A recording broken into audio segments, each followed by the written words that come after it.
What are your thoughts on AI's impact on Daily Journal's business and more broadly, our civilization at large? Well, I think artificial intelligence is very important, but there's also a lot of crazy hype on the subject.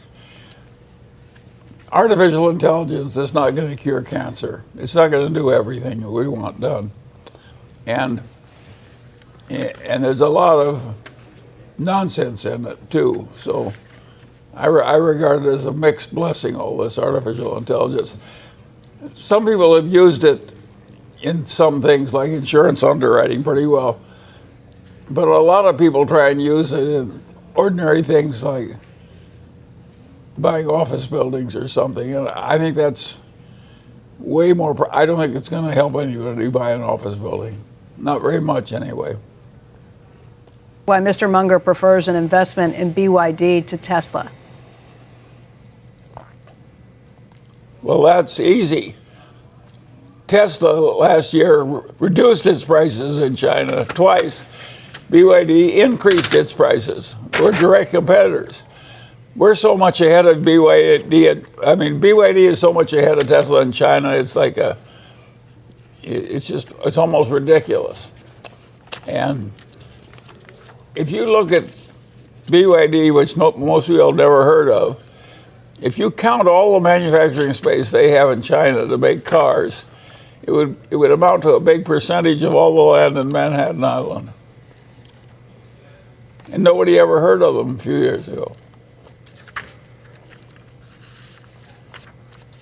All right, let me jump to another question. This one comes from Michael Aseo, who says, this is in regards to some movement at Berkshire, some sales of Berkshire's stake holdings. Did the sale of some BYD and Taiwan Semi shares have anything to do with the relations between the United States and China, or was it for purely economic reasons?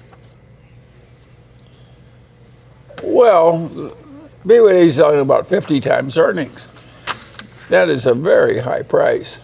On the other hand, they're likely to increase their auto sales by another 50% this year. So we sold part of ours, by the way, years ago. Not years, but about a year ago at a much higher price than it's selling for now. And no, we're not a mini Berkshire. We're not going to have a big correlation between us and what Berkshire does. And you could understand why some people would sell Berkshire's BYD stock at 50 times earnings. At the current price of BYD stock, little BYD is worth more than the entire Mercedes Corporation. Another question comes in from Brandon McKee. He's also asking about some of the situations with Alibaba. He said, how should investors view geopolitical events in regards to their investment in foreign countries? How do you look at the situation of the recent Chinese spy balloon in regards to the Alibaba investment? Well, of course, it was a very interesting thing. Jack Ma was a dominant capitalist in Alibaba. And one day he got up and made a public speech where he basically said the Communist Party is full of malarkey. They don't know their ass from their elbow. They're no damn good, and I'm smart. And of course, the Communist Party didn't particularly like his speech. And pretty soon he just sort of disappeared from view for months on end. And now he's out of BYD. It was pretty stupid. It's like poking a bear in the nose with a sharp stick. It's not smart. And Jack Ma got way out of line by popping off the way he did to the Chinese government. And of course it hurt Alibaba.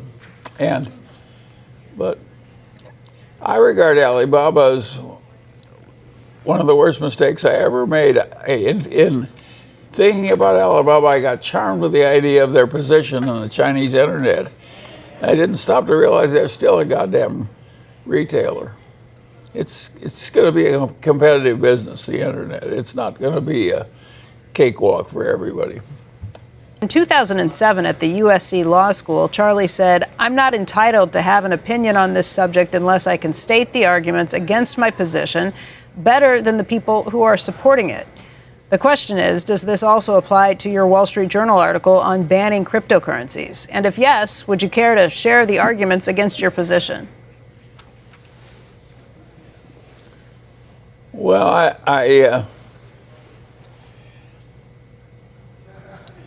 I don't think there are good arguments against my position. I think the people that oppose my position are idiots.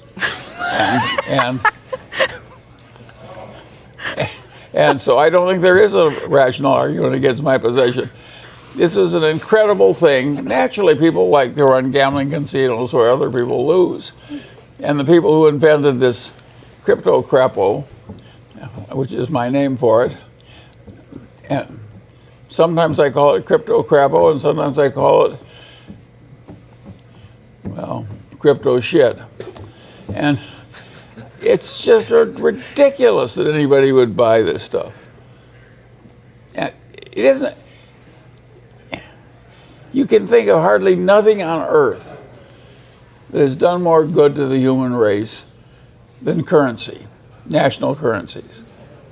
They were absolutely required to turn man from a goddamn successful ape into modern successful humans in human civilization. Because it enabled all these convenient exchanges. So if somebody says, I'm going to create something that sort of replaces the national currency, it's like saying I'm going to replace the national air. You know, it's asinine. It isn't even slightly stupid. It's massively stupid. And of course, it's very dangerous. And of course, the governments were totally wrong to permit it. And of course, I'm not proud of my country for allowing this crap, what I call the crypto shit. It's worthless, it's no good, it's crazy, it'll do nothing but harm, it's antisocial to allow it. And the guy who made the correct decision on this is the Chinese leader. The Chinese leader took one look at crypto shit and he says, not in my China. And boom, oh well, there isn't any crypto shit in China. He's right and we're wrong.